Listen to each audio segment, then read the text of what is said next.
12 बेकायदेशीर तलवारी बाळगणाऱ्यास अटक करण्यात आली. पुणे ग्रामीण जिल्ह्याच्या हद्दीमध्ये बेकायदेशीर शस्त्र बाळगणाऱ्या इसमांना अटक करून कारवाई करण्याच्या सूचना पोलीस अधीक्षक संदीप सिंह गिल यांनी स्थानिक गुन्हे शाखेच्या पथकाला दिल्या होत्या.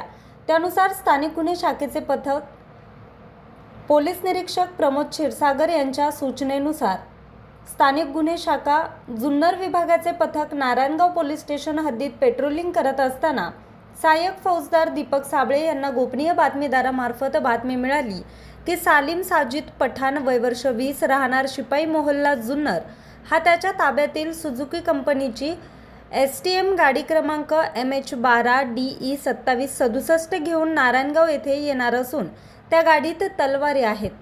मिळालेल्या बातमीवरून स्थानिक गुन्हे शाखेच्या पथकानं तसेच नारायणगाव पोलीस स्टेशनकडील पथकानं सदर ठिकाणी पंचासमक्ष जाऊन संशयित इसमास ताब्यात घेऊन त्याला त्याचं नाव व पत्ता विचारला असता त्याने त्याचं नाव सालीम साजिद पठाण राहणार शिपाई मोहल्ला जुन्नर असं सांगितलंय.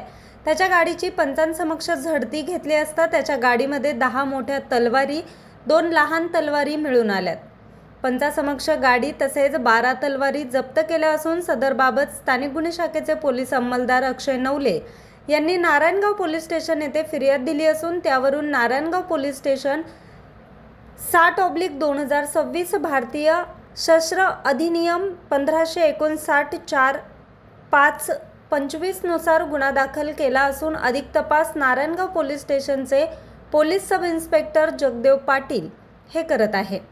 सदरची कारवाई पुणे ग्रामीण जिल्ह्याचे पोलीस अधीक्षक संदीप सिंह गिल, अप्पर पोलीस अधीक्षक रमेश चोपडे, उपविभागीय पोलीस अधिकारी धनंजय पाटील यांच्या मार्गदर्शनाखाली स्थानिक गुन्हे शाखेचे पोलीस निरीक्षक प्रमोद क्षीरसागर, सहाय्यक पोलीस निरीक्षक महादेव शेलार, सहाय्यक पोलीस निरीक्षक Pravin Sapange, police sub inspector Jagdev Patil, सहाय्यक फौजदार दीपक साबळे, पोलीस हवालदार संदीप वारे, पोलीस हवालदार राजू मोमीन, पोलीस शिपाई अक्षय नवले, सत्यम केळकर, सोमनाथ डोके, मंगेश लोखंडे यांनी केली आहे.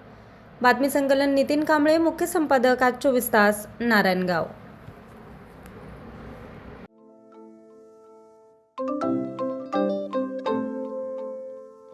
नवनवीन आणि ताज्या घडामोडींसाठी आज 24 तास सबस्क्राईब करा.